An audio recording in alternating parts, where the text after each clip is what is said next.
سوال مناجات کرتے ہیں. ادھر سے آواز آتی ہے اگر تو یہ نہ ہوتا تو کیا ہوتا, اگر تجھے یہ نہیں چاہیے تو چاہیے کیا. حضرت عمر کہتے مولا کاش تو نے مجھے ابو بکر کے سینے پہ اگنے والے بالوں میں سے ایک بال بنا دیا ہوتا کافی تھا.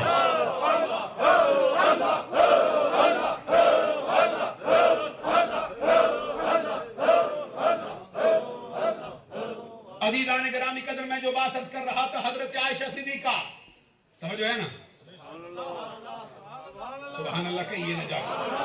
حضرت عائشہ صدیقہ سے پوچھا گیا عائشہ صدیقہ امی جان بتاؤ سرکار کا چہرہ. اب ہماری ماں بولتی ہے, ابو بکر کی لخت جگر بولتی ہے, ہمارے آقا کی محبوبہ بیوی بولتی ہے. حضرت عائشہ کہتی ہے مجھ سے پوچھو سرکار کا حسن.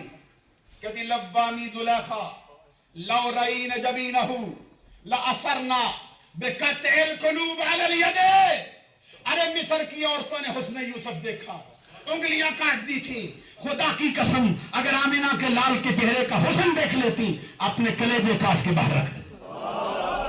اور گڑی سے پوچھو کہتے 3 مہینے رجی خلقت بیک یوسف کنعانی جنہ محمد عربی جٹھا رج گئے دو جہان. عزیزان گرامی قدر جب کسی نے حضرت انس بن مالک سے پوچھا سرکار کا حسن بتاؤ, حضرت انس بن مالک نے قلم توڑا ہے, کہتے دنیا میں کوئی شے ہے نہیں تشبیہ کس سے دوں. واللہ کأن مدحہ برکت مصحف. حضرت امام بخاری نے نقل کیا یہ قول. حضرت انس بن مالک نے کہا خدا کی قسم ایسا لگتا ہے جیسے قرآن کھول کے سامنے رکھ دیا ہو.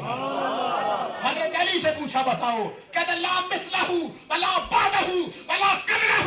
خدا کی قسم اس کی مثل نہ پہلے آیا نہ بعد میں ہو سکتا ہے, نہ ایسا ہے. عزیزان گرامی قدر میں بات جتنی بڑھاتا رہا میلاد کی باتیں ختم نہیں ہو سکتی. آئیے میں ایک بات سلسلہ عالیہ نقشبندیہ کے ایک شیخ کامل کی بھی عرض کروں جس کا مجھے میزبان مکرم نے بھی حکم کیا, اشارہ کیا اس کی طرف. سلسلہ عالیہ نقشبندیہ کے ایک مرکزی شیخ جنہوں نے کہا ہے کہ قیامت کے دن کا غم نہ کریں, میرا نام یاد کر لے تیری بخشش کروا دوں. یہ سلسلہ عالیہ نقشبندیہ کے شیخ حضرت با یزید بستامی رحمت اللہ علیہ, سلطان اللہ رسین, سلطان اللہ علیہ, اور جس کا مقام خود صدیقوں میں ہے. حضرت سلطان با یزید بستامی رضی اللہ تعالیٰ عنہ کے بارے میں داتا علی حجویری سے پوچھو.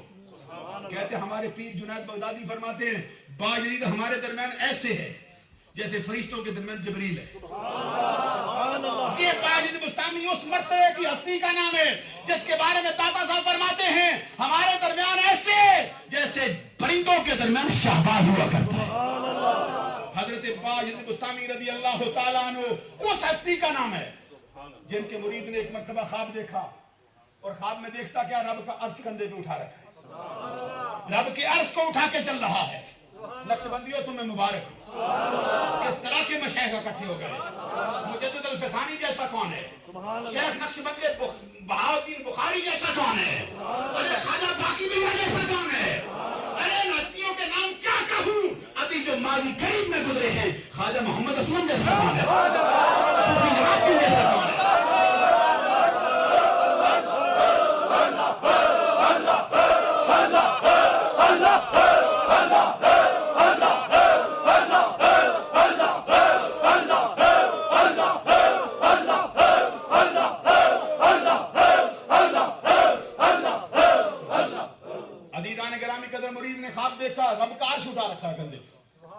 بیدار ہوتے ہی چل پڑا بستان کی طرف.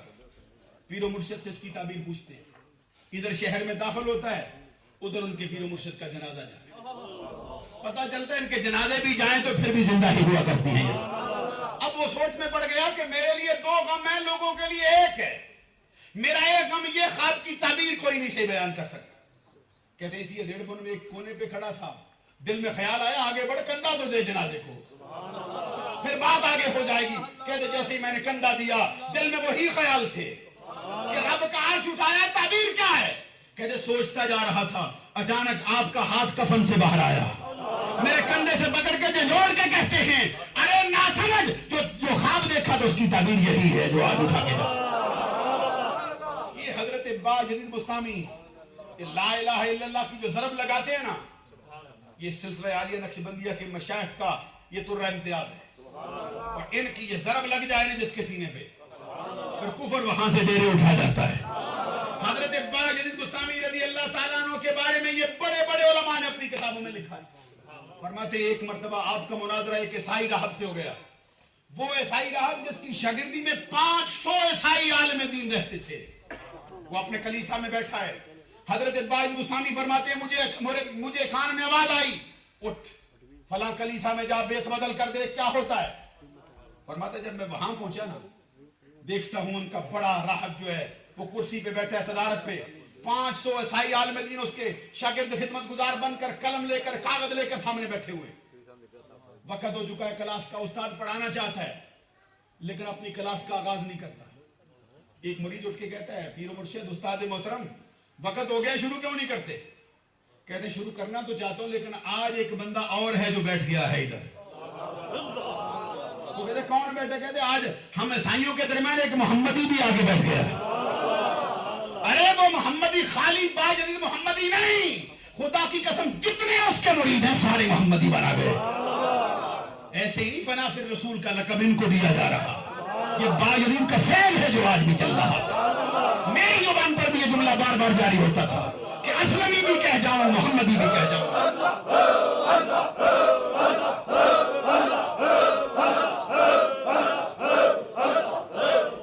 ये बात आपके लिए भी दिलचस्पी से खाली नहीं होगी हजरात। वो कहते हैं कि उन्होंने तलवारें निकाली, उसके नथनों से गुस्से के आसार आने लगे, ईसाइयों की आवाज इस तरह फजा में गूंजने लगी। तलवारें निकाल के कहते बताओ कहां है मोहम्मदी, उसका सर उसके तन से जुदा करें। उनका उस्ताद कहते नहीं, आज उसको तलवार से हमने कत्ल नहीं करना, आज इल्म के बलबोते पर कत्ल करेंगे। कहते जब उसने इतना कहा ना इल्म के बलबोते पर कत्ल करेंगे, तो कहते हैं घबराना तो उसको चाहिए ना जिसको जो आप पढ़ता हो, तो जिसको मदीने वाला पढ़ाए, जिसके सवालों के हल मदीने वाला अता करे, उसको घबराहट कैसी? कहते उसने आवाज दी, कहते मोहम्मदी जहां छुपा है बाहर निकल। कहते मैं इस तरह बाहर निकला, अपने गिरेबान को चाक किया, चाक करके सामने आया, कहा बोलो क्या सवाल है तुम्हारे, मैं तेरे इल्म के जवाब देता हूं। कहते उनका राहब जो था बड़े फखरिया अंदाज में, बड़ा तकब्बुर के अंदाज में बोलता है। कहते बता वो कौन सा एक है जिसका दूसरा नहीं, वो कौन सा दो है जिसका तीसरा नहीं, वो कौन सा तीन है जिसका चौथा नहीं, वो कौन सा चार है जिसका पांचवा नहीं, वो कौन सा पांच है जिसका छठा नहीं, वो कौन सा छह है जिसका सातवां नहीं, वो कौन सा सात है जिसका आठवां नहीं, वो कौन सा आठ है जिसका नौवां नहीं, वो कौन सा नौ है जिसका 10वां नहीं, वो कौन सा 10 है जिसका 11वां नहीं, वो कौन सा 11 है जिसका 12वां नहीं, वो कौन सा 12 है जिसका 13वां नहीं, वो कौन सा 13 है जिसका 14वां नहीं, वो कौन सा 14 है जिसका 15वां नहीं। कह दो ये सवाल है उसका, कौन सा 14 है जिसका 15वां नहीं। अभी उसका सवाल मुकम्मल नहीं होता, इधर सुल्तान बायजीद बुस्तामी बोलने लगता है। कहते सुन ये सवाल का जवाब क्या? कहते कुल हुवल्लाहु अहद, अल्लाह एक है जिसकी मिसल दूसरी कोई शय नहीं। और फरमाते सुन ले, मेरा रब मेरे कुरान के अंदर कहते हैं वमिनल लैलि वन नहार आयतैन, अरे हमने दिन और रात को अपनी 2 निशानियां बनाया है, ये है वो 2 जिनकी मिसल तीसरी कोई शय नहीं। रह गई 3 की बात, एक रब का अर्श, एक रब की कुर्सी, एक रब का कलम, ये है वो 3 जिनकी मिसल चौथी कोई चीज नहीं। रह गई 4 की बात, फरमाया आसमान से उतरने वाली 4 किताबें, तौरात, ज़बूर, इंजील, कुरान, ये है वो 4 जिसकी मिसल 5वीं शय कोई नहीं। कहते 5, कहते मैंने कहा ये मुसलमानों की दिन और रात में पढ़ी जाने वाली नमाजें हैं, ये है वो 5 जिनकी मिसल 6वीं कोई नहीं। कहते 6 बता, कहते मैंने कहा रब कुरान में कहता है इन्नल अल्लज़ी खलक़स समावात खलक़ सबअ समावात, रब कहता है मैंने जमीन और आसमान की कायनात को फी सित्तति अय्यामिन 6 दिनों के अंदर बनाया हुआ है, ये है वो 6 दिन जिनकी मिसल 7वां दिन कोई नहीं है। कहते हैं यहाँ पे 7 की बात, अल्लज़ी खलक़ सबअ समावात तिबाका, रब कहते मैंने आसमानों को तय दर तय ऊपर नीचे 7 की तादाद में बनाया है, ये है वो 7 दिन की मिसल 8वीं कोई शय नहीं। और कहते हैं फिर मैं तुम्हें बता दूं, रब जुल जलाल के अर्श को आज तो 4 फरिश्तों ने उठा रखा है, लेकिन रब का कुरान कहता है क़यामत के दिन ये 4 नहीं उठा सकेंगे। रब यहमिलु अर्श रब्बिका فوقہم یومئذ ثمانیہ، اس کو 4 کی بجائے 8 میں اٹھا رکھا ہوگا. یہ ہے وہ 8 جن کی مثل نامی شے کوئی نہیں. 9 کی بات بتا فرماتے ہیں وَكَانَتْ تِسْعَةٌ فِي الْأَرْضِ رَهْطٌ يُفْسِدُونَ فِي الْأَرْضِ. بستی صدوم کے وہ 9 سردار جو زمانے میں فساد